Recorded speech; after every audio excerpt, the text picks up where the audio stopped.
Do, re, mi, fa, sol, la, si, do, sa, ni, da, pa, ma, ga, re, sa. Music knows no barrier of age or culture. It isn't about being politically correct or even making a statement. Music is what appeals to your ears and touches your soul. Welcome to Sanyukta's Sunset Chords. In today's YouTube live stream, I'll quickly walk you through a short and brief introduction to music. But before we start, wouldn't we all like to know what music is? There is no simple definition of music which covers all the cases. Music is simply whatever people think is music. Music is a special link shared between the person's behavior and the sounding object.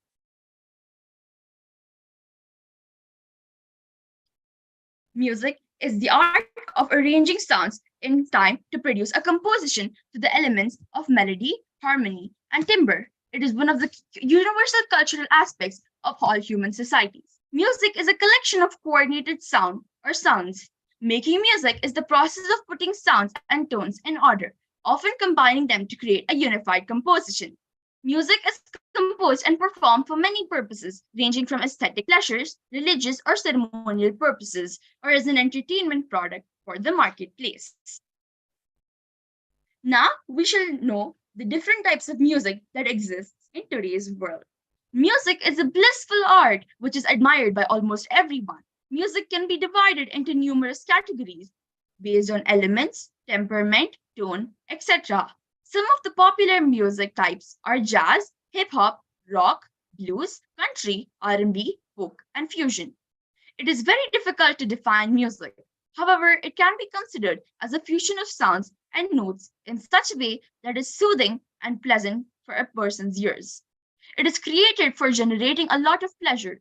It is affected by the environment and thus also valued by the precious time bound but still timeless creation. The art fascinates many musicians and gives them a good idea about the good taste and music. What is Carnatic music? Carnatic music, known as Carnatic Samgita or Carnatic Sangeetam, is a South Indian languages in a system of music commonly associated with South India, including the modern Indian states of Karnataka, Andhra Pradesh, Telangana, Kerala, Tamil Nadu, and Sri Lanka. The main emphasis in Carnatic music is on vocal music. Most compositions are written to be sung, and even when played on instruments, they are meant to be performed in a singing style.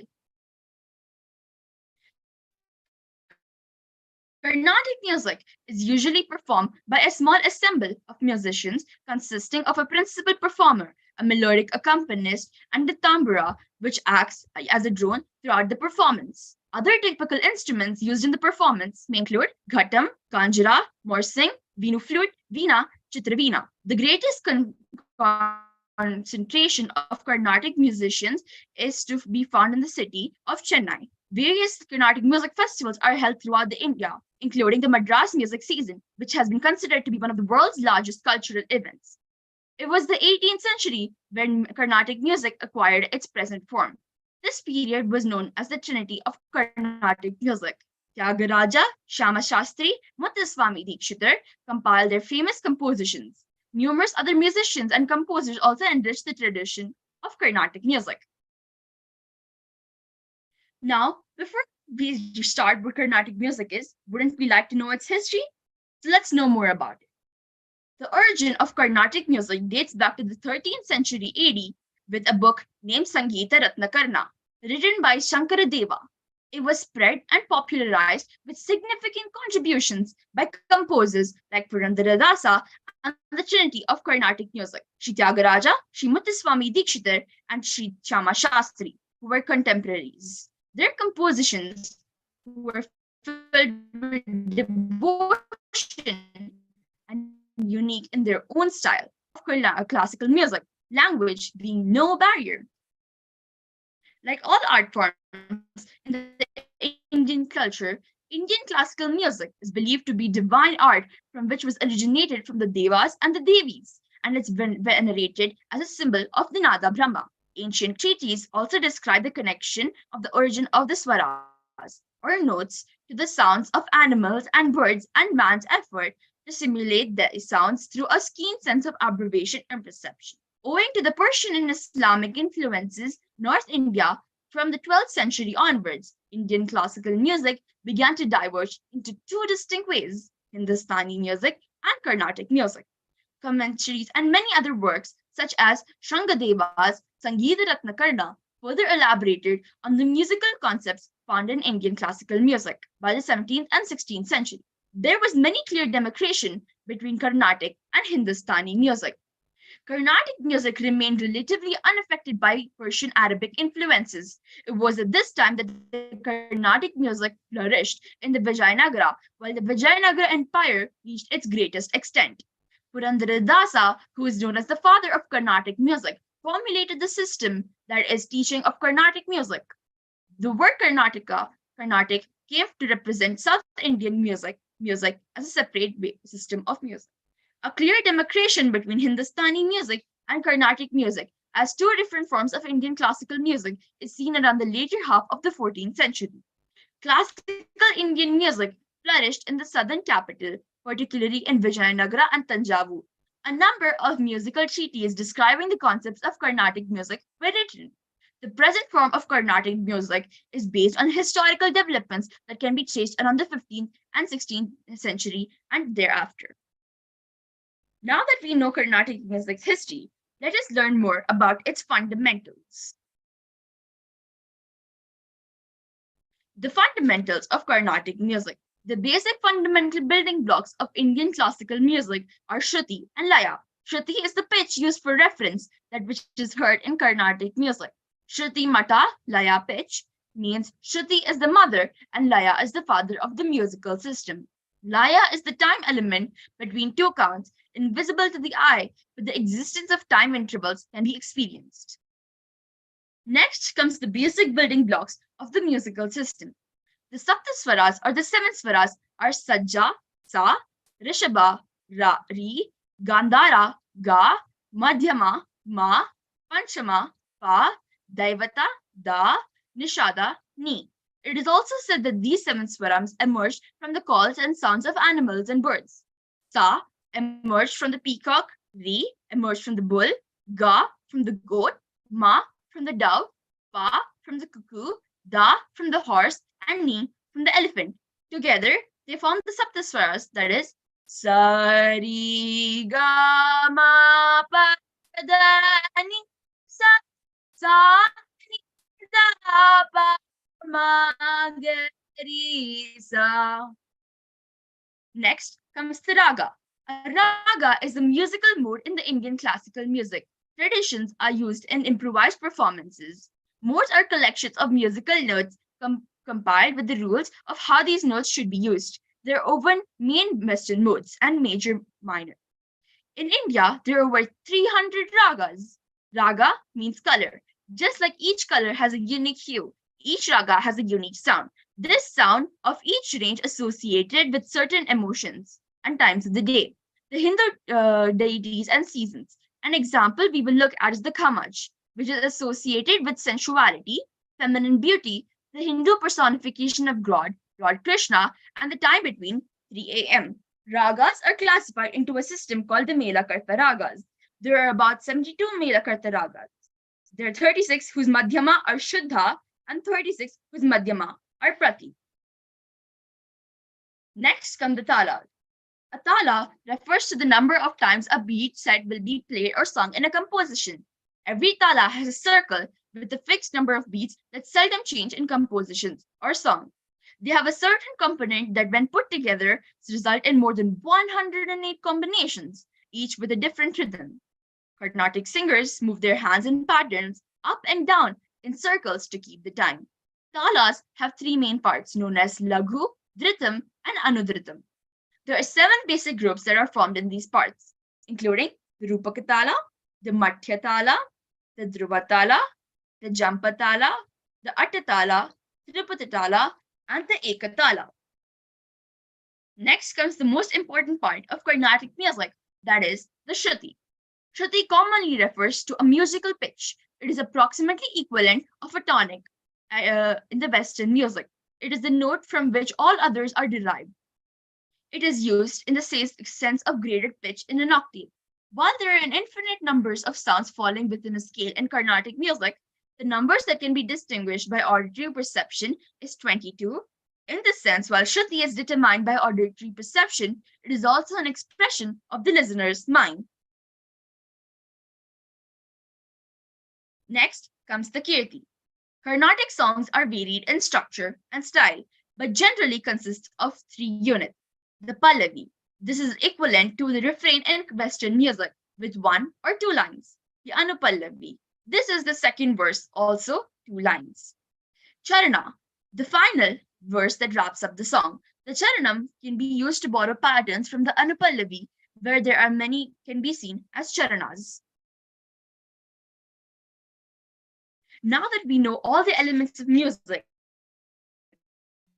without which it is impossible, now let us learn about the compositions seen in Carnatic music. A Carnatic composition has two elements on being musical element like other what is conveyed to be a composition. It is probably because the fact that most Carnatic music compositions are composed for singing. In addition to the knowledge and personality of the composer, the words are a challenge for many musicians. People have to find out what the music really means before singing them to bring that soul into the music. Now, we shall know the instruments used in Carnatic music. The tambura is a traditional drone instrument used in concerts. However, tamburas are increasingly being replaced by shruti boxes these days and now more commonly in electronic tambura. Instruments such as Saraswati Veena or Veenu flute can be occasionally found as an accompaniment by usually a vocalist supported by a violin player. The rhythm accompanist is usually a mridanga player. However, other percussionist instruments such as the ghatam, the kanjara, the morsing frequently also accompany the percussion instruments and play in an almost contemporary fashion along with the beats. Why should one learn Carnatic music? First, it enhances your discipline. Learning Carnatic vocal requires discipline for singing within a boundary set by the rules of the music. Practicing it on regular basis with proper music etiquette enhances discipline and devotes personality. Improves concentration. Learning Carnatic music improves concentration as it needs to be interested and dedicated to learn and explore all the nitty-gritty of the music. Learning it also brings a sense of achievement. Stress buster.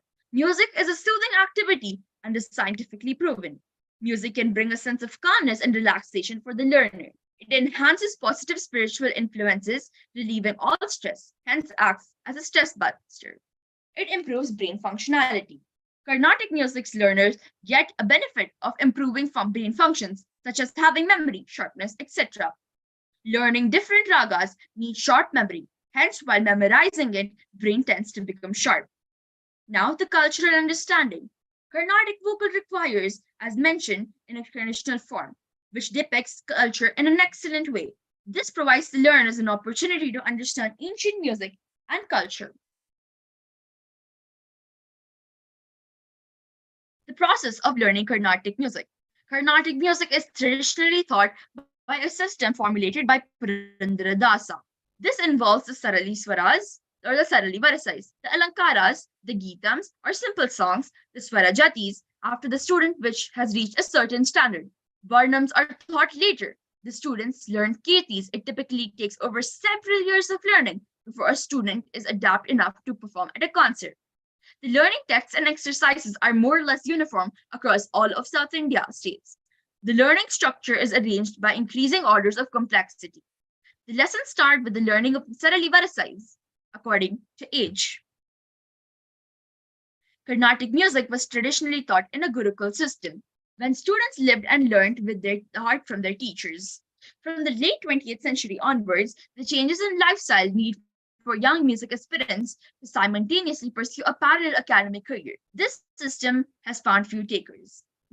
Musicians often take great pride in letting people know their Guru Parampara or the hierarchy of disciples from the prominent ancient musicians or composers to which they belong. People whose disciple hierarchies are often related to Tyagaraja, Muthuswami Dikshitar, Shama Shastri, Swati Tirunal, and Parampara Shivan, among others. In modern times, it is common for students to visit their gurus on daily or weekly basis to learn music. Through new technology has made availability of quick learn media such as learning through recordings, CDs, or cassettes. They can be discouraged and by gurus who emphasize face-to-face learning is the best for students. How to learn Carnatic music online.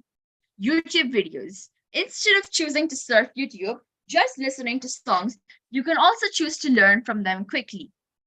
One of the best things about these YouTube channels is that they're very easily accessible and you can quickly refer to them anytime. Next are the online classes. The following way to earn classical music is signing up for online Carnatic classes. One of the best things about these classes is that they are online and you do not need to travel anywhere and you can sit at home in your home study and comfortably practice music. The music domain. And finally, many people think that the only practicality is essential for singing, but you can choose to learn the theory from the materials available online. Combining the approach with practice is the way to learn that you can easily do with the help of online articles. Just search the relevant document and you will have access to so many of them. Now, I would like to give some practice steps for the beginners of Carnatic music.